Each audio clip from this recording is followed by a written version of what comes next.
ನಮಸ್ಕಾರ. C cube coppers current ಕ್ಯಾಪ್ಚರ್ಸ್ಗೆ ಸ್ವಾಗತ. ಇವತ್ತಿನ ದಿನದ ಎಲ್ಲ ಇಂಪಾರ್ಟೆಂಟ್ ಕರೆಂಟ್ ಅಫೇರ್ಸ್ ಟಾಪಿಕ್ಸ್ಗಳನ್ನು ನಾವು ಇದರಲ್ಲಿ ಎಕ್ಸ್ಪ್ಲೇನ್ ಮಾಡ್ತೀವಿ. ರೆಫರೆನ್ಸ್ಗೆ ದ ಹಿಂದೂ ನ್ಯೂಸ್ ಪೇಪರ್ ಹಿಡ್ಕೊಂಡಿದ್ರು ಕೂಡ ಬೇರೆ ಬೇರೆ ಸೋರ್ಸ್ಗಳಿಂದ ನಾವು ಇಂಪಾರ್ಟೆಂಟ್ ಇನ್ಫಾರ್ಮೇಷನ್ಸ್ಗಳನ್ನು ನಾವಿಲ್ಲಿ ಹಾಕ್ತೀವಿ. ನಿಮಗೆ ಇಲ್ಲಿ ನಾವು ಯೂಸ್ ಮಾಡಿರುವಂತಹ PDF ನಿಮಗೆ ಬೇಕಾದಲ್ಲಿ ನೀವು ಕಾಪರೇಜ್ ಆ್ಯಪನ್ನು ಡೌನ್ಲೋಡ್ ಮಾಡ್ಕೊಳ್ಳಿ. ಕಾಪರೇಜ್ ಆ್ಯಪಲ್ಲಿ ಸ್ಟಡಿ ಮೆಟೀರಿಯಲ್ಸ್ ಅಂತ ನಿಮಗೆ ಅವೈಲೇಬಲ್ ಇದೆ. ಈ ಸ್ಟಡಿ ಮೆಟೀರಿಯಲ್ಸಲ್ಲಿ ಕಾಪರ್ ಕಟ್ಟಿಂಗ್ಸ್ ಅಂತ ಇದೆ. ಈ ಕಾಪರ್ ಕಟ್ಟಿಂಗ್ಸಲ್ಲಿ ನಿಮಗೆಲ್ಲ PDF ಸಿಗುತ್ತೆ. ಇವತ್ತಿಂದು ನ್ಯೂಸ್ ಪೇಪರು April 30th, 2022. ಇವತ್ತಿನ ಆರ್ಟಿಕಲಲ್ಲಿ ಒಂದು ಎರಡು ಮಾತ್ರ ನಾನು ಡೀಟೇಲ್ಡ್ ಅನಾಲಿಸಿಸ್ ಮಾಡಬೇಕು. ಒಂದೆರಡು ಆರ್ಟಿಕಲ್ ಮಾತ್ರ, ಇನ್ನು ಮಿಕ್ಕಿದೆಲ್ಲ ವ್ಯಾಲ್ಯೂಡೇಷನ್ಸ್ ಇದೆ. ಅದು ಬಿಟ್ಟರೆ ಇವತ್ತಿಂದ ಏನು ನ್ಯೂಸ್ ಪೇಪರ್ ಅಂತ ಏನು ಲೆಂತಿ ಇಲ್ಲ, ಮ್ಯಾಕ್ಸಿಮಮ್ ಪೊಲಿಟಿಕಲ್ ನ್ಯೂಸ್ ಇದೆ. ಸೊ ಹಾಗಾಗಿ ಇದ್ರ ಬಗ್ಗೆ ನೋಡ್ತಾ ಬರೋಣ. First news paper overview, total news ಪೇಪರಲ್ಲಿ ಏನೇನು ಇಂಪಾರ್ಟೆಂಟು ಏನೇನಿಲ್ಲ ಅದನ್ನ ನೋಡ್ತಾ ಬರೋಣ. ಫಸ್ಟ್ ಪೇಜಲ್ಲಿ ಕೊಟ್ಟಿದ್ದಾರೆ core sector growth dips to 4.3 in March.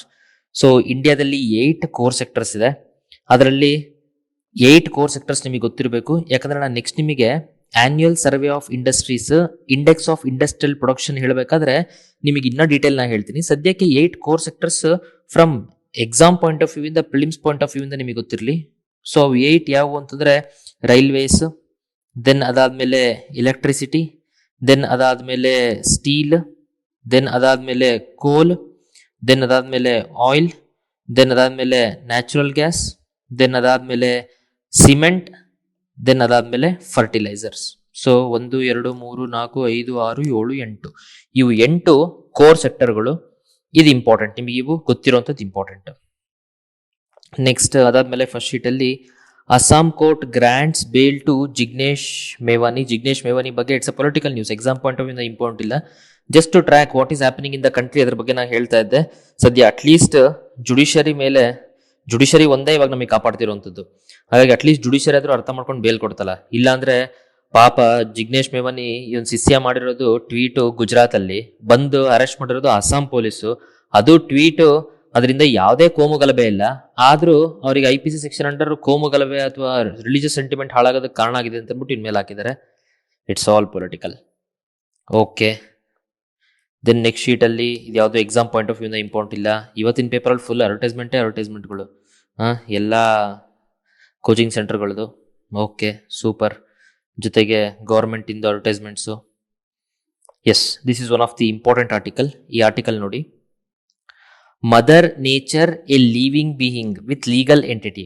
ಅಂದ್ರೆ mother nature a living being ಅಂದ್ರೆ ಆಕ್ಚುಲಿ ಮುಂಚೆ ಗಂಗಾ ನದಿಗೆ ಇದನ್ನ ಕೊಟ್ಟಿದ್ರು ಸ್ಟೇಟಸ್, ಅಂದ್ರೆ ಪೇರೆಂಟ್ಸ್ ಪ್ಯಾಟ್ರಿಯೇ ಅಂತ ಅನ್ಬಿಟ್ಟು. ಪೇರೆಂಟ್ಸ್ ಪ್ಯಾಟ್ರಿಯೇ ಅಂತಂದ್ರೆ ಇದನ್ನ, ಈ ಗಂಗಾ ನದಿ ಇದೆಯಲ್ಲ, ಇದು ಒಂದು ಲಿವಿಂಗ್ ಪರ್ಸನ್ ಅಂತ ಅನ್ಬಿಟ್ಟು ನಾವು ಸೆಲೆಕ್ಟ್ ಮಾಡ್ಬಿಟ್ಟು, ಹೆಂಗೆ ಒಬ್ಬ ಮನುಷ್ಯನಿಗೆ ಫಂಡಮೆಂಟಲ್ ರೈಟ್ಸು, ಆಮೇಲೆ ಲಾಸು, ಅವನಿಗೆ ಲೀಗಲ್ ಪ್ರೊಟೆಕ್ಷನ್ ಎಲ್ಲ ಇರುತ್ತಲ್ಲ, ಆ ತರ ಗಂಗಾಗೂ ಕೊಡ್ಬೇಕಂತ.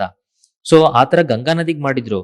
ಈಗ ಟೋಟಲ್ ಮದರ್ ನೇಚರ್ ಪೂರ್ತಿ ನಮ್ಮ ಪರಿಸರನೇ ಒಂದು ಲಿವಿಂಗ್ ಬೀಯಿಂಗು, ಅದಕ್ಕೆ ಲೀಗಲ್ ಎಂಟಿಟಿ ಇದೆ ಅಂತ ಅಂದ್ಬಿಟ್ಟು ಮಡ್ರಾಸ್ ಹೈಕೋರ್ಟ್ ಹೇಳಿದೆ. ಸೊ ಹಾಗಾಗಿ it will have rights, duties and liability like A living person. ಹಾಗಂತ ಈಗ ಏನಾದ್ರೂ ಒಂದು ಮರಕ್ಕೆ ನಾವು ಕಡದ್ವಿ ಅಥವಾ ಬೆಂಕಿ ಹಚ್ಚಿದ್ವಿ ಅಂದ್ರೆ ಮದರ್ ನೇಚರ್ ಅಂತೂ ಬಂದು ಮಾತಾಡಕ್ಕಾಗಲ್ಲ. ಸೊ ಮದರ್ ನೇಚರ್ ಬಂದು ಮಾತಾಡಕ್ಕಾಗಲ್ಲ ಅಂತ ಅಂದ್ಬಿಟ್ಟು ಯಾರಾದ್ರೂ ವ್ಯಕ್ತಿ ಮದರ್ ನೇಚರ್ ಪರವಾಗಿ ಕೇಸ್ಗಳನ್ನ ಹಾಕ್ಬೋದು. ಅದನ್ನ ನಾವು ಪೇರೆಂಟ್ಸ್ ಪ್ಯಾಟ್ರಿಯೇ ಜುರಿಸ್ಟಿಕ್ಷನ್ ಅಂತ ಅಂತೀವಿ. ಇದು ಎಕ್ಸಾಮ್ ಪಾಯಿಂಟ್ ಆಫ್ ವ್ಯೂ ಇಂದ, ಇದು ಪೊಲಿಟಿ ಪಾಯಿಂಟ್ ಆಫ್ ವ್ಯೂ ಇಂದ ನಿಮಗೆ ಇದು ಗೊತ್ತಿರಲಿ. Then at the same time ಯಾರ್ಯಾರು ಕ್ಲಾಟ್ ಎಕ್ಸಾಮ್ಸ್ಗೆಲ್ಲ ಪ್ರಿಪೇರ್ ಮಾಡ್ತಿದ್ದೀರಾ ಅವರಿಗೆ ಈ ಲೀಗಲ್ ಟರ್ಮ್ಸ್ಗಳು ಗೊತ್ತಿರಲಿ, ಇದ್ರ ಮೇಲೆ ಪ್ರಶ್ನೆ ಬರುತ್ತೆ.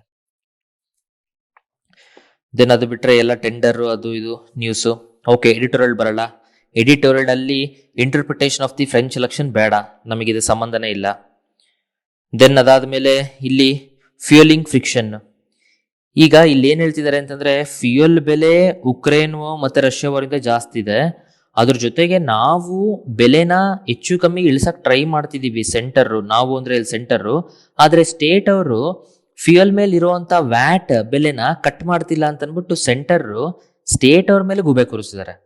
ಇಲ್ಲಿ ಒಂದ್ ವಿಚಾರ ನಾವು ನೆನ್ಪಿಡ್ಕೊಬೇಕು, ಫ್ಯೂಯಲ್ ಪ್ರೈಸು ತುಂಬಾ ಕಮ್ಮಿ ಇದ್ದಾಗ ಸೆಂಟರ್ ಏನ್ ಪ್ರೈಸ್ ಕಮ್ಮಿ ಮಾಡ್ಲಿಲ್ಲ, ಸೆಂಟರ್ ಅಷ್ಟೇ ಬೆಲೆ ನಡ್ಕೊಂಡ್ಬಿಟ್ಟು ಬಂದಿದ್ದ ದುಡ್ಡನ್ನೆಲ್ಲ ತನ್ನ ಖಜಾನೆಗೆ ತುಂಬಿಸ್ಕೊಂತಿತ್ತು. ಅವಾಗ ಏನಾದ್ರು ಹೋಗ್ಬಿಟ್ಟು ನೀವು ಸ್ಟೇಟಿಗೆ ಕೊಟ್ಟಿದ್ರ, ಸ್ಟೇಟ್ಗಳಿಗೆ ಜಾಸ್ತಿ ದುಡ್ಡು ಬರ್ತಿದೆ, ಅಯ್ಯೋ ಪಾಪ ತಗೊಳ್ರಿ ಅಂತ ಅನ್ಬಿಟ್ಟು. ಈಗ ಪ್ರೈಸ್ ಬೆಲೆ ಆದಾಗ ನೀವು ಸೆಂಟರ್ ಅವ್ರು ಮಾತ್ರ ನೀವು ದುಡ್ಡನ್ನ ಇಟ್ಕೊಂಡ್ಬಿಟ್ಟು ಸ್ಟೇಟ್ ಅವರಿಗೆ ನೀವು ವ್ಯಾಟ್ ಕಟ್ ಮಾಡದೇ ಇರೋದ್ರಿಂದ ಬೆಲೆ ಜಾಸ್ತಿ ಆಗ್ತಿದೆ ಅಂತ ಅವ್ರ ಮೇಲೆ ಗೂಬೆ ಕೂರಿಸಿದ್ರೆ, ಈ ತರ ಎಲ್ಲ ಮಾಡಿದ್ರೆ ಇದು ಏನು ಕೋಆಪರೇಟಿವ್ ಫೆಡರಲಿಸಮ್ ಅಂತ ಮಾಡ್ತಿದ್ರಲ್ಲ ಅದು ಸ್ಟ್ರೈನ್ಡ್ ಫೆಡರಲಿಸಮ್ಗೆ ಬಂದ್ ನಿಲ್ಲುತ್ತೆ. ಹಾಗಾಗಿ ಇದೊಂದು ಎಕ್ಸಾಂಪಲ್, ಈ ರೀತಿ ಮಾಡುವಂತ ಅವಶ್ಯಕತೆ ಇಲ್ಲ. ದೆನ್ ಅದಾದ್ಮೇಲೆ ಸೇಫ್ಟಿ ಫಸ್ಟ್. ಆಲ್ರೆಡಿ ನಾನು ನಿನ್ನೆ ನ್ಯೂಸ್ ಪೇಪರ್ ಹೇಳಿದ್ದೆ, ಇಲ್ಲಿ ತಾಂಜಾವೂರಲ್ಲಿ ಇವರು ತೇರು ಎಳೆದ್ರು, ಮೇಲೆ ಹೈ ಟೆನ್ಷನ್ ವೈರ್ ಇರೋದು ಇವ್ರು ನೋಡ್ಲೇ ಇಲ್ಲ. ತೇರ್ ಮಾಡ್ಬೇಕಾದ್ರೂ ನಿಮಗೆ ಗೊತ್ತಾಗಲ್ವಾ ಹೈ ಟೆನ್ಷನ್ ವೈರ್ ಎಲ್ಲಿದೆ ಎಲ್ಲಿಲ್ಲ ಅಂತ ಅನ್ಬಿಟ್ಟು? ಇದನ್ನ ಲೋಕಲ್ ಅಥಾರಿಟೀಸ್ಗಾದ್ರೂ ಒಂದ್ಸತಿ ಇನ್ಫಾರ್ಮ್ ಮಾಡೋದು ಬೇಡವಾ? ಈಗ ಯಾವ್ದೋ ಒಂದು ಜಾಥಾ ಒಂದು ಮಾರ್ಚ್ ಹೋಗ್ತೀವಿ ಅಂದ್ರೆ ಲೋಕಲ್ ಪೊಲೀಸ್ ಸ್ಟೇಷನ್ ಪರ್ಮಿಷನ್ ತಗೋಬೇಕು. ಇವ್ರು ತೇರು ಯಾರಿಗೂ ಲೋಕಲ್ ಅಥಾರಿಟೀಸ್ಗೆ ಹೇಳಿಲ್ಲಂಗೆ ಇದು ಮಾಡಿದ್ರ, ಹಾಗಾಗಿ ಅದು ಹೈ ಟೆನ್ಷನ್ ವೈರ್ ಟಚ್ ಆಗಿ ಎಷ್ಟೊಂದ್ ಜನ ಸತ್ರು. ತೇರು ಒಳ್ಳೆ ಕೆಲಸಕ್ಕೆ ಮಾಡ್ತಿದ್ದೀರಾ, ತಾಂಜಾವೂರು ತೇರನ್ನ ನೀವು ಒಬ್ಬ ಶಿವ ಸಂತ, ದಟ್ ಈಸ್ ತಿರುವುಕ್ಕರ್ ರಾಸರ್ ಹೆಸರು. ಸೊ ಈ ವ್ಯಕ್ತಿ, ಈ ಸೈಂಟ್ ಪರವಾಗಿ ನೀವು ಮಾಡ್ತಿದ್ದೀರಾ, ಒಪ್ಕೊಂತೀವಿ. ಇದು ಫಸ್ಟ್ ಟೈಮ್ ಆಗಿದ್ದಲ್ಲ ಟ್ರಾಜಿಡಿ. ಮಧುರೆ ಮೀನಾಕ್ಷಿ ಟೆಂಪಲ್ ಅಲ್ಲೂ ಸ್ಟ್ಯಾಂಪೇಡ್ ಆಗಿತ್ತು. ಹೋದ ವರ್ಷ ವೆಲ್ಲೂರು ಡಿಸ್ಟ್ರಿಕ್ಟ್ ಅಲ್ಲಿ ಇದೇ ತರನೇ ಒಂದು ವಿಚಾರ ಆಗಿತ್ತು. ಹಾಗಾಗಿ ಯಾಕೆ ಇವು ಮತ್ತೆ ಮತ್ತೆ ಮತ್ತೆ ರಿಪೀಟ್ ಆಗ್ತಿದಾವೆ? ಯಾಕಂದ್ರೆ first of all local officials ತಿಳಿಸಿಲ್ಲ, ಅವರಿಂದ ಪರ್ಮಿಷನ್ ತಗೊಂಡಿದ್ರೋ ಇಲ್ಲೋ ಗೊತ್ತಿಲ್ಲ. ದೆನ್ ಇವರೆಲ್ಲರ ಮಧ್ಯದಲ್ಲಿ ಕೋಆರ್ಡಿನೇಷನ್ ಇಲ್ಲ. ಆಕ್ಚುಲಿ ಏನಂದ್ರೆ ಯಾವ್ದಾರ ಜಾಗದಲ್ಲಿ ಹೋಗ್ತಿದ್ರೆ ಎಲೆಕ್ಟ್ರಿಕಲ್ ವೈರ್ಗಳಲ್ಲಿ ಕರೆಂಟ್ ತೆಗಿಬೇಕು, ಅಲ್ಲಿ ಹೈವೇ ಟ್ರಾಫಿಕ್ ಇದು ಮಾಡಬೇಕು, ಲೋಕಲ್ ಅಡ್ಮಿನಿಸ್ಟ್ರೇಷನ್ ಮೇಂಟೈನ್ ಮಾಡಬೇಕು, ರೆವಿನ್ಯೂ ಡಿಪಾರ್ಟ್ಮೆಂಟ್ ನೋಡ್ಬೇಕು, ಇವೆಲ್ಲವೂ ಕೋಆರ್ಡಿನೇಷನ್ ಬೇಕು. ಏನು ಕೋಆರ್ಡಿನೇಷನ್ ಇಲ್ಲ. ಮತ್ ಇಲ್ಲಿ ನೋಡ್ರಿ, ಈ ತೇರ್ ಎಳೆಯುವಂತ ರೋಡ್ ಇದೆಯಲ್ಲ, ಆ ತೇರ್ ಎಳೆಯುವಂತ ರೋಡ್ ಇತ್ತೀಚೆಗೆ ಆ ರೋಡ್ ಅನ್ನ ಹೈಟ್ ಮಾಡಿದ್ದಾರೆ. ಸೊ ಅದನ್ನ ಅವ್ರು ಕನ್ಸಿಡರೇ ಮಾಡಿಲ್ಲ. ನಮ್ ತೇರ್ ಮೇಲ್ ಹೋಗ್ಲಿ ಅಂತ ಅನ್ಬಿಟ್ಟು ಉದ್ದಕ್ಕೆ ಎತ್ತರಕ್ಕೆ ತೇರ್ ಕಟ್ಟಿದ್ರೆ ಹಿಂಗೆ ಜನ ಮೇಲ್ ಕಳಿಸ್ಬಿಡ್ತೀರಾ ನೀವು. ಸೊ ಹಾಗಾಗಿ ಭಕ್ತಿ ಒಂದ್ ಕಡೆ ಇರ್ಲಿ, ಜೊತೆಗೆ ತಲೆನಲ್ಲಿ ಒಂದ್ ಸ್ವಲ್ಪ ಲಾಜಿಕ್ ಇರಬೇಕು. Okay, then a step that would trigger language phonocide. Phonocide ಅನ್ನೋದು ಸಖತ್ತಾಗಿರೋ ವರ್ಡು. ಆಕ್ಚುಲಿ ಇದು ಹುಡುಕಿದ್ರೆ ನಮಗೆ ಮೀನಿಂಗ್ ಸಿಗಲ್ಲ. ನಮಗೆ ಜೀನೋಸೈಡ್ ಅಂತ ಗೊತ್ತಿದೆ. ಜೀನೋಸೈಡ್ ಅಂದ್ರೆ ಜನಗಳ ಮರಣಕ್ಕೆ ಕಾಣುವಂಥದ್ದು. ಫೋನೋಸೈಡ್ ಅಂತಂದ್ರೆ ಲ್ಯಾಂಗ್ವೇಜಿನ ಹತ್ಯೆಗೆ ಕಾರಣ, ಲ್ಯಾಂಗ್ವೇಜಿನ ಹತ್ಯೆ ಫೋನೋಸೈಡ್ ಅಂದ್ರೆ. ಹಾಗಾಗಿ ಇಲ್ಲಿ ವಿಚಾರ ಏನು? ಈ ವಿಚಾರ ನಮಗೆ ಗೊತ್ತಿದೆ. ನಮ್ಮ ಕಿಚ್ಚ ಸುದೀಪ್ ಹೇಳಿದ್ರು, ನೋಡಪ್ಪ, Hindi is no more a national language ಅಂತ ಹೇಳಿದ್ರು. ಫಸ್ಟ್ ಆಫ್ ಆಲ್ ಇಲ್ಲಿ ಕಿಚ್ಚ ಸುದೀಪ್ ನಮ್ಮ UPSC KPSC aspirant point of view ಇಂದ ಅಲ್ಲೇ ಇವರು ಫ್ಯಾಕ್ಚುಯಲ್ ಎರರ್ ಮಾಡ್ಬಿಟ್ಟಿದ್ದಾರೆ. ಯಾಕಂದ್ರೆ ಹಿಂದಿ ನ್ಯಾಷನಲ್ ಲ್ಯಾಂಗ್ವೇಜ್ ಅಲ್ಲ, ಹಿಂದಿ ನ್ಯಾಷನಲ್ ಅಫಿಷಿಯಲ್ ಲ್ಯಾಂಗ್ವೇಜ್ ಅಷ್ಟೇ. ಅರ್ಥ ಆಗ್ತಿದ್ಯಾ? ಬಟ್ ಹಿಂದಿ ಜೊತೆ ಇಂಗ್ಲಿಷ್ ಇದೆ, ಅದು ಅಫಿಷಿಯಲ್ ಲ್ಯಾಂಗ್ವೇಜ್. ಸೊ ಹಂಗಾಗಿ ನಮ್ ಕಿಚ್ಚ ಯಾವ್ದು ಕಾಂಪಿಟೇಟಿವ್ ಎಕ್ಸಾಮ್ಸ್ ಪ್ರಿಪೇರ್ ಮಾಡಿಲ್ಲ, ಏನೋ ಆ ಲೆಕ್ಕದಲ್ಲಿ ಹೇಳ್ದ. ಅದಕ್ಕೆ ಅಜಯ್ ದೇವಗನ್ ಯಾರು ಹೇಳಿದ್ದು ಅದು ನಮ್ ನ್ಯಾಷನಲ್ ಲ್ಯಾಂಗ್ವೇಜು, ಎಲ್ಲಾ ಪಿಕ್ಚರ್ಗಳನ್ನು ಹಿಂದಿಲ್ ಡಬ್ ಹೊಡೆದು ನೀವು ದುಡ್ಡು ತಗೊಂತೀರಾ? ಅಜಯ್ ದೇವಗನ್ ಫೇಮಸ್ ಆಗಿದ್ದೇ ಸಿಂಗಂ ಪಿಕ್ಚರ್ ಇಂದ. ಆ ಸಿಂಗಂ ಪಿಕ್ಚರೇ ಹೊಡೆದಿರೋದು ಡಬ್ಬು, ಇಲ್ಲಾಂದ್ರೆ ಯಾರೋ ಕಡೆ ನೋಡ್ತಾನೆ ಇರಲಿಲ್ಲ. ಸೊ ಹಿಂಗೆ ಇವರಿಬ್ಬರ ಮಧ್ಯದಲ್ಲಿ ಗಲಾಟೆ ಹಾಕೊಂಡು ಹೋಯ್ತು. ಇವರಿಬ್ಬರ ಮಧ್ಯದಲ್ಲಿ ಗಲಾಟೆ ಆಯ್ತು. ಅಟ್ ದ ಸೇಮ್ ಟೈಮ್ ಉತ್ತರ ಪ್ರದೇಶದಲ್ಲಿ ಇರುವಂತಹ ಮಿನಿಸ್ಟರ್ ಯಾರ್ಯಾರಿಗೆ ಹಿಂದಿ ಬರಲ್ಲ ನೀವು ಹೋಗ್ರಪ್ಪ, ನೀವೆಲ್ಲ ಫಾರಿನರ್ಸ್ ಇದ್ದಂಗೆ, ಹಿಂದಿ ಬರೋರು ಅಷ್ಟೇ ಇಂಡಿಯಾದಲ್ಲಿ ಇರಬೇಕು ಅಂತಂದ್ರು. ಇವರೆಲ್ಲ ಯಾವ ವಿಚಾರನ ಮತ್ತೆ ಪದೇ ಪದೇ ಇವ್ರು ಪ್ರಸ್ತಾಪಿಸಿದ್ದಾರೆ? ಆಕ್ಚುಲಿ ಆಗಿನ ಕಾಲದಲ್ಲೇ ನಮಗೆ ಈ ಲ್ಯಾಂಗ್ವೇಜ್ ಇಶ್ಯೂ ಎರಪ್ಟ್ ಆಗಿತ್ತು. ಅರ್ಥ ಆಗ್ತಿದೆಯಾ? ಅದ್ರ ಜೊತೆಗೆ ಇದೇನ್ ಲ್ಯಾಂಗ್ವೇಜ್ ಇಶ್ಯೂ ಇದೆಯಲ್ಲ, ಇದ್ರ ಜೊತೆಗೆ ನಮ್ಮ ಅಮಿತ್ ಶಾ ಅವ್ರೇನ್ ಹೇಳಿದ್ರು, Hindi as the language, Hindi as the lingua franca ಅಂತಂದ್ರೆ ನಮಗೆ ಇಂಟರ್ಸ್ಟೇಟ್ ಕಮ್ಯುನಿಕೇಶನ್ಗೆ ಹಿಂದಿನೇ ಒಂಥರ ನ್ಯಾಷನಲ್ ಲ್ಯಾಂಗ್ವೇಜ್ ಇದ್ದಂಗೆ, rather than English it is Hindi that is important in India ಅಂತ ಅಂದ್ಬಿಟ್ಟು ಯೂನಿಯನ್ ಮಿನಿಸ್ಟರ್ ಹೇಳಿದ್ರು. ಸೊ ಹಿಂಗೆಲ್ಲ ಹೇಳೋದ್ರಿಂದ ನೀವು ಹಳೇ ಪ್ರಾಬ್ಲಮ್ ನ ಮತ್ತೆ ತರ್ತಾ ಇದ್ದೀರಾ. ಈಗ ಕ್ಲಿಯರ್ ಕಟ್ ಆಗಿ ಹೇಳ್ತಿದೀವಿ, ಕೇಂದ್ರದಲ್ಲಿ ಇವಾಗಿರುವಂತ ಗೌರ್ಮೆಂಟ್ಗೆ ಪಾಪ್ಯುಲಾರಿಟಿ ಕಮ್ಮಿ ಆಗ್ತಿದೆ ಅನ್ನೋ ಕಾರಣಕ್ಕೋಸ್ಕರ ನೀವೇನಾದ್ರೂ ಲ್ಯಾಂಗ್ವೇಜ್, ಈಗ ರಿಲಿಜನ್ ವಿಚಾರದಲ್ಲಿ ಒಬ್ರಿಗೊಬ್ರು ಬಹಳ ಜನ ಎತ್ಕಟ್ಕೊಂತಿದ್ದಾರೆ, ಅದು ಪೊಲಿಟಿಕಲ್ ಅವರೇ ಬೆನಿಫಿಟ್ ಮಾಡ್ತಿರೋದು. ನೀವು ರಿಲಿಜನ್ ವಿಚಾರದಲ್ಲಿ ಎತ್ಕಟ್ತಿದ್ದೀರಾ, ಓಕೆ. ಲ್ಯಾಂಗ್ವೇಜ್ ವಿಚಾರದಲ್ಲಿ ಎತ್ಕಟ್ಟಿದ್ರೆ ನೀವು ಇದು ದೇಶ ಈಗ ಅಡ್ಡಡ್ಡ ಸೀಳ್ತಾ ಇದ್ದೀರಾ. ಈಗ ಲ್ಯಾಂಗ್ವೇಜ್ ವಿಚಾರನು ಬಂದು ಅಡ್ಡಡ್ಡ ಉದ್ದುದ ಎರಡೂ ಸೀಳ್ತೀರಾ. ಹಾಗಾಗಿ ದಯವಿಟ್ಟು ಲ್ಯಾಂಗ್ವೇಜ್ ಇಶ್ಯೂನ ತರಕ್ಕೆ ಹೋಗ್ಬೇಡಿ. ಆಗಿನ ಕಾಲದಲ್ಲಿ ಅದನ್ನ ತರದಕ್ಕೆ ಹೋಗಿ ಈಗ ವಿ ಡಿ ಸವರ್ಕರ್ ಏನು ಹಿಂದುತ್ವ ಐಕಾನ್ ಇದಾರಲ್ಲ, ಅವರು ಸ್ಟಾರ್ಟಿಂಗ್ ಹೇಳಿದ್ರು ಹಿಂದಿ, ಹಿಂದೂ, ಹಿಂದೂಸ್ತಾನ್ ಅಂತ ಅಂದ್ಬಿಟ್ಟು ಹೇಳಿದ್ರು. But that is not actually the fact. In fact ಏನಂತಂದ್ರೆ ವಿ ಡಿ ಸವರ್ಕರ್ ನಾವು ಬೈಯುವಂಥದ್ದು ತಪ್ಪಾಗುತ್ತೆ. ಯಾಕಂದ್ರೆ ವಿ ಡಿ ಸವರ್ಕರ್ ಬೇರೆ ಅರ್ಥದಲ್ಲಿ ಹೇಳಿದ್ದು, ಅದನ್ನ ಇಂಟರ್ಪ್ರಿಟೇಷನ್ ಎಲ್ಲರೂ ಈ ತರ ಮಾಡಿದ್ದಾರೆ. ವಿ ಡಿ ಸವರ್ಕರ್ ಏನು, ಈಗ ಹಿಂದಿ, ಹಿಂದೂ, ಹಿಂದೂಸ್ತಾನ್ ಅಂತಂದ್ರೆ ಇಲ್ಲಿ ಇವ್ರು ಹೇಳಿದಿರೋ ಅರ್ಥ ಏನು ಅಂತಂದ್ರೆ ನಮ್ಮ ಲ್ಯಾಂಗ್ವೇಜು, ನಮ್ಮ ಜನ, ನಮ್ಮ ದೇಶ, ನಮ್ಮ ಮಣ್ಣು ಅಂತ ಅಂದ್ಬಿಟ್ಟು ಹೇಳ್ತಿರೋದು. ಇದು ನನ್ನ ದೇಶ, ನನ್ನ ಜನ, ನನ್ನ ಮಾನ ಪ್ರಾಣಗಣ ಅಂತ ಇದೆಯಲ್ಲ, ಆ ಲೆಕ್ಕದಲ್ಲಿ ಹೇಳಿದ್ದು. ಬಟ್ ಅವ್ರು ಈ ವರ್ಡ್ಸ್ ಗಳನ್ನ ಹಂಗ್ ಯೂಸ್ ಮಾಡಿದ್ದಾರೆ. ಓಕೆ, ಏನಾಯ್ತು ಇವಾಗ? ಈಗ ಅಮಿತ್ ಶಾ ಅವ್ರ ಹತ್ರ ಹೇಳಿದ್ರಲ್ಲ, ಅಮಿತ್ ಶಾ ಅವರ ನೀವ್ ಹೇಳಿ ತಪ್ಪು, ಯಾಕಂದ್ರೆ ನೀವು ಕೂಡ ಫ್ಯಾಕ್ಟ್ಸ್ ಅನ್ನ ಸರಿಯಾಗಿ ನೋಡಿಲ್ಲ. 2011 ಸೆನ್ಸಸ್ ಪ್ರಕಾರ ಹಿಂದಿ ಮದರ್ ಟಂಗ್ ಎಷ್ಟು ಜನ ಇದೆ ಅಂತ ಅನ್ಬಿಟ್ಟು ನೀವು ಏನು ಕೊಟ್ಟಿದಿರಲ್ಲ ಸೆನ್ಸಸ್ ನಂಬರ್ಸ್, ಅದು ಆಕ್ಚುಲಿ ತಪ್ಪು. ಯಾಕಂದ್ರೆ ನೀವು ಭೋಜ್ಪುರಿನೂ ಹಿಂದಿಲಿ ಸೇರಿಸ್ಕೊಂಡಿದ್ದೀರಾ, ರಾಜಸ್ಥಾನ, ಹಿಮಾಚಲ್ ಪ್ರದೇಶ ಅಲ್ಲಿ ಮಾತಾಡುವಂಥ ಸಣ್ಣ ಸಣ್ಣ ಪುಟ್ಟ ಪುಟ್ಟ ಭಾಷೆಗಳನ್ನು ನಿಮ್ಮಲ್ಲಿ ಸೇರಿಸ್ಕೊಂಡಿದ್ದೀರಾ. ಅವೆಲ್ಲ ಆಕ್ಚುಲಿ ಹಿಂದಿ ಅಲ್ಲ, ಅವ್ರವ್ರ ಲ್ಯಾಂಗ್ವೇಜಿಗೆ ಅವ್ರವ್ರದೇ ಅಭಿಮಾನ ಇದೆ. ಹಂಗ ನೀವು ಲೆಕ್ಕ ತೆಗೆದ್ರೆ ಮ್ಯಾಕ್ಸಿಮಮ್ ಒಂದು 30% ಆಫ್ ದಿ ಜನ ಹಿಂದಿ ಮಾತಾಡ್ಬೋದು ಅಷ್ಟೇ. ಹಾಗಾಗಿ ಇವಾಗ ಹಿಂದಿಯವರು ಮಾತಾಡೋರು ಅಷ್ಟೇ ಇರಬೇಕು, ಬೇರೆಯವ್ರು ಹೋಗ್ಬೇಕು ಅಂತಂದ್ರೆ ಹಂಗಾರೆ ನೀವು ಹೆಚ್ಚು ಕಮ್ಮಿ ಮುಕ್ಕಾಲ್ ದೇಶನ ಹೊರ ಕಳಿಸ್ದಂಗೆ. ಜೊತೆಗೆ ಯಾಕೆ ಈ ತರ ಲ್ಯಾಂಗ್ವೇಜ್ ಅಂತ ಸಾಯ್ತಿದ್ದೀರಾ? India multi linguistic multi culture ಇರುವಂತ ದೇಶ. ನೀವು ಅಕ್ಕಪಕ್ಕದ ದೇಶ ನೋಡ್ರಿ, ಉದಾಹರಣೆಗೆ ನೀವು ಪಕ್ಕದಲ್ಲಿ ಪಾಕಿಸ್ತಾನ ನೋಡ್ರಿ, ಪಾಕಿಸ್ತಾನ ಅಷ್ಟೇ ಉರ್ದು ಓನ್ಲಿ ಪಾಲಿಸಿ ಅಂತ ಮಾಡ್ತು. ಉರ್ದು ಓನ್ಲಿ ಪಾಲಿಸಿ ಅಂತ ಮಾಡಿದ್ಕೆ ಆ ಕಡೆ ಈಸ್ಟ್ ಪಾಕಿಸ್ತಾನ ಇದ್ದಂಥದ್ದು ಅಲ್ಲಿ ಬೆಂಗಾಲಿ ಲ್ಯಾಂಗ್ವೇಜ್ ಇರೋದ್ರಿಂದ ಎರಡು ಈ ದೇಶ ಪಾರ್ಟಿಷನ್ ಆಗ್ಬಿಟ್ಟು ಈ ಕಡೆ ಬಾಂಗ್ಲಾದೇಶ್ ಬಂತು, ಈ ಕಡೆ ಪಾಕಿಸ್ತಾನ ಬಂತು. ಅಟ್ ದ ಸೇಮ್ ಟೈಮ್ ಶ್ರೀಲಂಕಾನು ಕೂಡ ಅಷ್ಟೇ, ಅದು ಸಿನ್ನಲಾ ಓನ್ಲಿ ಆಕ್ಟ್ ಅಂತ ಅಂದ್ಬಿಟ್ಟು ಮಾಡ್ತು. ಹಂಗಾಗಿ ತಮಿಳ್ ಲ್ಯಾಂಗ್ವೇಜ್ ಅವ್ರ ಜೊತೆ ಜಗಳ ಮಾಡ್ಕೊಂಡು ಸಿವಿಲ್ ವಾರ್ ಆಗಿ ಅದು ಕೂಡ ನಾಶ ಆಯ್ತು. ಹಾಗಾಗಿ ಒಳ್ಳೊಳ್ಳೆ ಎಕ್ಸಾಂಪಲ್ಗಳು ತಗೊಳ್ರಿ. ಉದಾಹರಣೆಗೆ ಸಿಂಗಾಪುರ್ ನೋಡ್ರಿ, ಸಿಂಗಾಪುರ್ ಒಂದು ಕಂಟ್ರಿ ಆದಾಗ ಚೈನಾದವ್ರು ಬಂದ್ಬಿಟ್ಟು ಅದಕ್ಕೆ ಕೇಳಿದ್ರು, ನೀನ್ ಚೈನಾನೇ ಅಫಿಷಿಯಲ್ ಲ್ಯಾಂಗ್ವೇಜ್ ಮಾಡ್ಕೊ ಅಂತ ಅಂದ್ಬಿಟ್ಟು ಸಿಂಗಾಪುರ್ ಇದು ಅದರಲ್ಲೂ the architect of modern Singapore Lee Kuan Yew ಅಂತ ಹೋಗಿ ಸೈಡಿಗೆ ಹೋಗು ಅಂತ ಅಂದ್ಬಿಟ್ಟು ಅಂದ. ಸೊ ಹಂಗಾಗಿ ಇವತ್ತು ಸಿಂಗಾಪುರ್ ಇಡೀ ವರ್ಲ್ಡ್ ಒಂದು ಒಳ್ಳೆ ಕಂಟ್ರಿ ಆಗಿ ಬೆಳೆದಿದೆ. ಸೇಮ್ ಟೈಮ್ ಸೌತ್ ಆಫ್ರಿಕಾದ ನ್ಯಾಷನಲ್ ಆಂಥಮ್ ಇದೆಯಲ್ಲ, ರೈನ್ಬೋ ನೇಷನ್ ಅಂತ ಅಂದ್ಬಿಟ್ಟು ನ್ಯಾಷನಲ್ ಆಂಥಮ್. ಈ ನ್ಯಾಷನಲ್ ಆಂಥಮ್ 5 ಲ್ಯಾಂಗ್ವೇಜ್ ಅಲ್ಲಿ ಮಾಡಿದ್ದಾರೆ, 5 ಲ್ಯಾಂಗ್ವೇಜ್ ಲಿರಿಕಲ್ ಕಾಂಪೋಸಿಷನ್. ಹಂಗಾಗಿ one of the unique national anthem in the world. 5 language mix ಆಗಿದೆ, ಝೋಸಾ, ಝೂಲು, ಸೆಸೋತೋ, ಆಫ್ರಿಕನ್ ಇಂಗ್ಲಿಷ್. ಹಾಗಾಗಿ ಇಂಥ ದೇಶಗಳು, ಈಗ ಸೌತ್ ಆಫ್ರಿಕನ್ ನೇಷನ್ಸ್ ಅಲ್ಲಿ one of the leading country. So ಆ ಕಾರಣದಿಂದ ದಯವಿಟ್ಟು ನೀವು ಇಲ್ಲಿ ಇಂಗ್ಲಿಷ್ ಇದು ಲ್ಯಾಂಗ್ವೇಜ್ ಇಂದು ನೀವು ಗಲಾಟೆ ಮಾಡಬೇಡ್ರಿ. ಈಗಾಗಲೇ ನೀವು ಲ್ಯಾಂಗ್ವೇಜ್ ಗಲಾಟೆ ಮಾಡಿ ದೇಶನ ಎಷ್ಟು ಡಿಫ್ರೆಂಟ್ ಸ್ಟೇಟ್ಗಳಾಗಿ ಅರ್ಧ ಹಂಚಾಗ್ಬಿಟ್ಟಿದೆ. ಹಾಗಾಗಿ ಇನ್ನೂ ಆತರ ಮಾಡೋದ್ರಿಂದ ಅರ್ಥ ಇಲ್ಲ. ಇದು ಮತ್ತೆ ನಾರ್ತ್ ಇಂಡಿಯಾ ಸೌತ್ ಇಂಡಿಯಾ ಅಂತ ಅಂದ್ಬಿಟ್ಟು ಗಲಾಟೆ ಕ್ರಿಯೇಟ್ ಆಗುತ್ತೆ. Okay, next death in Belagavi, tale of corruption. ಯಪ್ಪ, ಕರಪ್ಷನ್ ಅಗೇನೆಸ್ಟ್ ಮಾತಾಡಿದ್ರೆ ಬೆಳಗಾವಿಯಲ್ಲಿ ಡೆತ್ ಆಗಿದೆ. ಈಗ ನಾನು KPSC ಅಗೇನೆಸ್ಟ್ KPSC ಕರ್ಮಕಾಂಡ ಬಗ್ಗೆ ಮಾತಾಡ್ತಿದ್ದೀನಿ. ಸೊ ಗೊತ್ತಿಲ್ಲ ಏನ್ ವಿಚಾರ ಆಗುತ್ತೆ ಅಂತ, ಬಟ್ ಹೆದರೋಂಥ ಅವಶ್ಯಕತೆ ಇಲ್ಲ. ನಾನು ಹೇಳ್ತಿರೋದು ಪಾಯಿಂಟ್, ಯಾಕಂದ್ರೆ ನಾನು ಎಕ್ಸಾಮ್ ಬರೆಯಂಗಿಲ್ಲ, ನಂದೇನು ಆಗ್ಬೇಕಾಗಿಲ್ಲ. ಆಮೇಲೆ ಕೋಚಿಂಗ್ ಸೆಂಟರ್ ನಾನೇನು ಗೌರ್ಮೆಂಟಿನ ಫಂಡ್ ತಗೊಂಡು ನಡೆಸ್ತಿಲ್ಲ, ನಾನು ಆರಾಮಾಗಿ ಬಿಂದಾಸಾಗಿ ನಾನು ಪ್ಯಾಷನ್ಗೋಸ್ಕರ ನಡೆಸ್ತಿರೋಂಥದ್ದು. ಹಾಗಾಗಿ ಕರಪ್ಷನ್ ಆಯ್ತಾ, ಇಲ್ಲಿ KPSCನಲ್ಲಿ ನಮ್ಮ ಸ್ಟೂಡೆಂಟ್ಸಿಗೆ ಎಲ್ಲ ತೊಂದರೆ ಆಯ್ತಾ, ನಾನಂತೂ ವಾಯ್ಸ್ ರೈಸ್ ಮಾಡೋಣ, ಅಷ್ಟಂತೂ ನಾ ಕ್ಲಿಯರ್ ಕಟ್ಟಾಗಿ ಹೇಳ್ತೀನಿ, ನಾವು ವಾಯ್ಸ್ ರೈಸ್ ಮಾಡೋಣ. ಸೊ ಹಾಗಾಗಿ ಇದಕ್ಕೆ ಎದುರ್ಕೊಳ್ಳೋಂಥ ಅವಶ್ಯಕತೆ ಇಲ್ಲ. ಸ್ಟೂಡೆಂಟ್ಗಳು ಎಲ್ಲ ಸೇರೋದಕ್ಕೆ ಪಾಪ ಅವ್ರು ಎದುರ್ಕೊಂತಿದ್ದಾರೆ. ಸ್ಟೂಡೆಂಟ್ಸ್ನೆಲ್ಲ ಗ್ಯಾದರ್ ಮಾಡಿ ಫ್ರೀಡಮ್ ಪಾರ್ಕಲ್ಲಿ ಏನಾರ ಮಾತಾಡ್ಬಿಟ್ರು ಅಂದ್ರೆ ಅವ್ರ ಹೆಸರನ್ನ ನೋಟ್ ಡೌನ್ ಮಾಡ್ಕೊಂಡ್ಬಿಟ್ಟು ಅವರಿಗೆ ಕೆಲಸ ಸಿಗಲ್ಲ ಅಂತ ಎದುರ್ತಿದ್ದಾರೆ. ಹಾಗಾಗಿ ನೀವು ಎದುರ್ಕೊಳ್ಳೋಂಥ ಅವಶ್ಯಕತೆ ಇಲ್ಲ. ನೀವೇನು ವಿಚಾರ ಇದ್ರೂ ಯು ಕ್ಯಾನ್ ಯೂಟ್ಯೂಬ್ ಚಾನಲಲ್ಲಿ ನೀವು ಮುಕ್ತವಾಗಿ ಕಮ್ಯುನಿಕೇಟ್ ಮಾಡ್ಬೋದು. 100% I am going to fight for you. Okay, then ಆಮೇಲೆ curfew in Patiala after clash over anti Khalistan march. ಇದಕ್ಕೆ ಸ್ವಲ್ಪ ಹಿಸ್ಟ್ರಿಯಿಂದ, ಸ್ವಲ್ಪ NCERT ಡಾಟಾಯಿಂದ, ಇದೆಲ್ಲದರಿಂದ ನಾವು ಸ್ವಲ್ಪ ಡೀಟೇಲ್ ನೋಡಬೇಕಾಗತ್ತೆ. ಹಾಗಾಗಿ ಇದ್ರ ಮೇಲೆ ನಾನು ನಿಮಗೆ ಡೀಟೇಲ್ಡ್ ಅನಾಲಿಸಿಸ್ ಕೊಡ್ತೀನಿ, ತಲೆ ಕೆಡಿಸ್ಕೊಂಬಿಡಿ. ಮಿಕ್ಕಿದೆಲ್ಲ political news. It's all political unwanted news. ಇಲ್ಲಿ centre push for Corbevax recognition in other countries. Corbevax ಅದೇ ಇದ್ರ ಮ್ಯಾನುಫ್ಯಾಕ್ಚರ್ ಬಯೋಲಾಜಿಕಲ್ ಕಾರ್ಬೋವ್ಯಾಕ್ಸ್ ಮತ್ತೆ ಕೋವ್ಯಾಕ್ಸಿನ್, ಈ ಎರಡನ್ನು ಚಿಲ್ಡ್ರನ್ ಡೋಸಿಗೆ ಈಗ ಇತ್ತೀಚೆಗೆ ನಮ್ಮ ಡ್ರಗ್ ಕಂಟ್ರೋಲ್ ಇಂಡಿಯಾದವರು ಅಪ್ರೂವ್ ಕೊಟ್ಟಿದ್ದಾರೆ. ಹಾಗಾಗಿ ಬೇರೆ ದೇಶದಲ್ಲಿ ರೆಕಗ್ನಿಷನ್ ಕೊಡಿ. ಹಾಗಾಗಿ ನಾವು ಇದನ್ನ ಯಾವುದು ವ್ಯಾಕ್ಸಿನ್ಸ್ಗಳನ್ನ ತಯಾರು ಮಾಡ್ತೀವಿ, ಬೇರೆ ದೇಶಗಳಿಗೆ ಕಳಿಸ್ಬಿಟ್ಟು ಲಾಭ ಮಾಡ್ತೀವಿ ಅಂತ ಇದು ಪಾಯಿಂಟ್. ಓಕೆ, ದೆನ್ ಆಮೇಲೆ ಡಜನ್ಸ್ ಇಂಜ್ಯೂರ್ಡ್ ಇನ್ ಕ್ಲಾಶ್ ಅಟ್ ಅಲ್ ಅಕ್ಸಾ ಮಾಸ್ಕಿಂದ ವಿಚಾರ ಕಂಟಿನ್ಯೂ ನ್ಯೂಸ್ ಪೇಪರ್ ಅಲ್ಲಿ ಬಂದಿದೆ.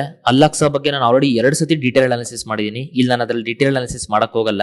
ಪ್ರೀವಿಯಸ್ ವಿಡಿಯೋಸ್ಗಳನ್ನ ನೀವು ಪ್ಲೇ ಲಿಸ್ಟ್ ಅಲ್ಲಿ ತೆಗೆದುಬಿಟ್ಟು ಅದರಲ್ಲಿ ಇರುವಂತಹ ತಮ್ನೇಲ್ಸ್ ಗಳನ್ನ ನೋಡ್ಬಿಟ್ಟು ಆ ತಮ್ನೇಲ್ಸ್ ಅಲ್ಲಿ ಎಲ್ಲಿ ಅಲ್ ಅಕ್ಸಾ ಮಾಸ್ಕ್ ಅಥವಾ ನಿಮಗೆ ಇಸ್ರೇಲ್ ಪ್ಯಾಲೆಸ್ಟೈನ್ ಇಶ್ಯೂ ಅಂತಿದೆಯೋ ಅದನ್ನ ದಯವಿಟ್ಟು ನೋಡಿ. It is very important this year. It is important for the examination.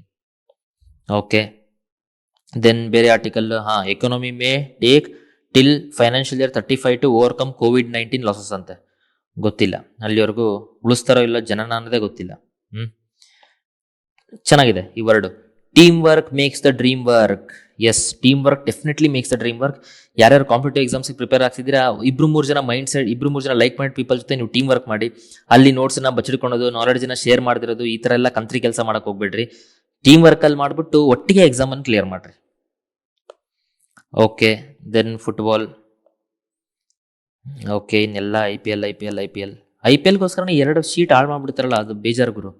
Okay, so formula E ಮತ್ತೆ FIA, formula E and FIA ಇವರು Gen 3 ಕಾರ್ಸ್ ನ ಬಿಟ್ಟಿದ್ದಾರೆ. ಈ Gen 3 ಕಾರ್ಸ್ ಇದೆಯಲ್ಲ, it is the most efficient formula racing car ever ಅಂತ ಅನ್ಬಿಟ್ಟು ಇದಕ್ಕೆ ಶಬಾಷ್ಗಿರಿ ಸಿಕ್ಕಿದೆ. 322 km/h ಹೋಗುತ್ತಂತೆ.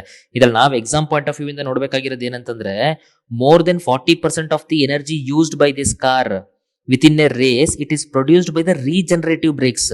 ಆ ಬ್ರೇಕ್ಸ್ ಹೆಂಗಂದ್ರೆ, ಬ್ರೇಕ್ ಹಿಡಿದಾಗ ಏನ್ ಫ್ರಿಕ್ಷನ್ ಇದಾಗತ್ತೆ ಅದ್ರ ಮೂಲಕ ಅದೇ ಎನರ್ಜಿ ಪ್ರೊಡ್ಯೂಸ್ ಮಾಡುತ್ತೆ.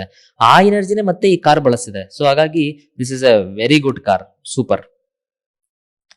ಓಕೆ, ಸೊ ಅಷ್ಟು ವಿಚಾರ ನಮಗೆ ಇವತ್ತಿನ ನ್ಯೂಸ್ ಪೇಪರ್. ನನಗೆ ಹೇಳಿರೋದು just news paper over view. ಯಾವ್ಯಾವ ಆರ್ಟಿಕಲ್ಗಳನ್ನ ನಾನು ಡೀಟೇಲ್ ಅನಾಲಿಸಿಸ್ ಮಾಡುತ್ತೀನಿ ಅಂತ ಹೇಳಿದಿನೋ ಅದನ್ನ ಇವಾಗ ನಾನು ಡೀಟೇಲ್ ಅನಾಲಿಸಿಸ್ ಮಾಡ್ತೀನಿ. ಈ ಆರ್ಟಿಕಲ್ನ the Hindu 30th April polity under Khalistan under ಹಾಕ್ತಿದ್ದೀನಿ. ಏನಂದ್ರೆ, curfew in Patiala after clash over anti Khalistan march ಅಂತಿದೆ. ಇದಕ್ಕೆ ನಾವು full Khalistan issue first scratch ಇಂದ ನಾವು ನೋಡ್ತಾ ಹೋಗ್ಬೇಕು. ಇದಕ್ಕೆ ಕೆಲವು NCERT ಡಾಟಾಗಳನ್ನು ಕೂಡ ನಾನು ಸಪೋರ್ಟಿವ್ ಆಗಿ ತಗೊಂಡಿದ್ದೀನಿ. ಫಸ್ಟ್ ಆಫ್ ಆಲ್ ಏನಾಯ್ತು, 1947 ಪಾರ್ಟಿಷನ್ ಆದ್ಮೇಲೆ ಅದರಲ್ಲಿ ಡಿವೈಡ್ ಆದಂತ ಸ್ಟೇಟ್ಗಳಲ್ಲಿ ಪಂಜಾಬ್ ಡಿವೈಡ್ ಆಯ್ತು. ಸೊ ಪಂಜಾಬ್ ಡಿವೈಡ್ ಆಯ್ತು ಅಂದ್ರೆ, ಈಗ ಪಾಕಿಸ್ತಾನಲ್ಲಿ ಒಂದು ಪಂಜಾಬ್ ಇದೆ, ಇಂಡಿಯಾದಲ್ಲಿ ಒಂದು ಪಂಜಾಬ್ ಇದೆ. ಸೊ ಹಾಗಾಗಿ ನೀವು ಬಾಗ್ ಮಿಲ್ಕಾ ಬಾಗ್ ಪಿಕ್ಚರ್ ನೋಡಿದಿರಲ್ಲ, ಸಿಖ್ ಪೀಪಲ್ ಎಷ್ಟೆಲ್ಲ ಪ್ರಾಬ್ಲಮ್ ಫೇಸ್ ಮಾಡಿದ್ರು. ಅದಾದ್ಮೇಲೆ ಅಕಾಲಿ ದಳ್ ಅಂತ ಅಂದ್ಬಿಟ್ಟು ಸಿಖ್ ಪೀಪಲ್ ಇಂದು ಒಂದು ಪೊಲಿಟಿಕಲ್ ಪಾರ್ಟಿ, ಇವರು ಇಷ್ಟೆಲ್ಲ ನಮಗೆ ಇಶ್ಯೂಸ್ ಆಗ್ತಿದೆ, ನಮಗೆ ಸಪರೇಟ್ ಸ್ಟೇಟ್ ಕೊಟ್ರಿ ಬಾ ಅಂತ ಅಂದ್ಬಿಟ್ಟು ಇವರು ಕೇಳಿದ್ರು. ಯಾಕೆ ಅಂತಂದ್ರೆ, ಅವಾಗ ಸ್ಟೇಟ್ ರಿಆರ್ಗನೈಸೇಷನ್ ಆಕ್ಟ್ ಇತ್ತಲ್ಲ, ಅವರು ಆ ಟೈಮಲ್ಲಿ ಅಕಾಲಿ ಅವರು ನಮಗೆ ಪಂಜಾಬಿ ಲ್ಯಾಂಗ್ವೇಜ್ ಸಿಖ್ ಅವರಿಗೆ ಒಂದು ಆಟೋನಮಸ್ ಏರಿಯಾ ಅಥವಾ ಒಂದು ಸಪರೇಟ್ ಸ್ಟೇಟ್ ನಮಗೆ ಕೊಡಿ ಅಂತ ಅಂದ್ಬಿಟ್ಟು ಕೇಳಿದ್ರು.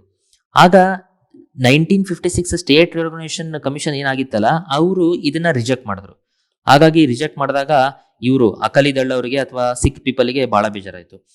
ಅನಂತರ ಇವ್ರಿಗೆ ಜಸ್ಟಿಸ್ ಕೊಡಿಸಿದಂಥದ್ದು ಇಂದಿರಾ ಗಾಂಧಿ. 1966 ಅಲ್ಲಿ ಇಂದಿರಾ ಗಾಂಧಿ ಅವಾಗ ಹಿಂದಿ ಸ್ಪೀಕಿಂಗ್ ಪೀಪಲ್ ನ ಹರಿಯಾಣದಲ್ಲಿ, ಪಂಜಾಬಿ ಸ್ಪೀಕಿಂಗ್ ಪೀಪಲ್ ನ ಪಂಜಾಬ್ ಅಂತ ಅಂದ್ಬಿಟ್ಟು ಇವರಿಬ್ರಿಗೂ ಇಂಪಾರ್ಟೆಂಟ್ ಇರೋ ಚಂಡೀಗಢನ ಯೂನಿಯನ್ ಟೆರಿಟರಿ ಮಾಡಿ, ಇನ್ ಸ್ವಲ್ಪ ಹಿಲ್ ಸ್ಟೇಟ್ಸ್, ಹಿಲ್ ಏರಿಯಾಸ್ಗಳು ಏನೇನಿದ್ವು ಅವನ್ನೆಲ್ಲ ಹಿಮಾಚಲ್ ಪ್ರದೇಶಿಗೆ ಕೊಟ್ಬಿಟ್ಟು ಆಕೆ ಟ್ರೈಫರ್ಗೇಟ್ ಮಾಡಿದ್ರು.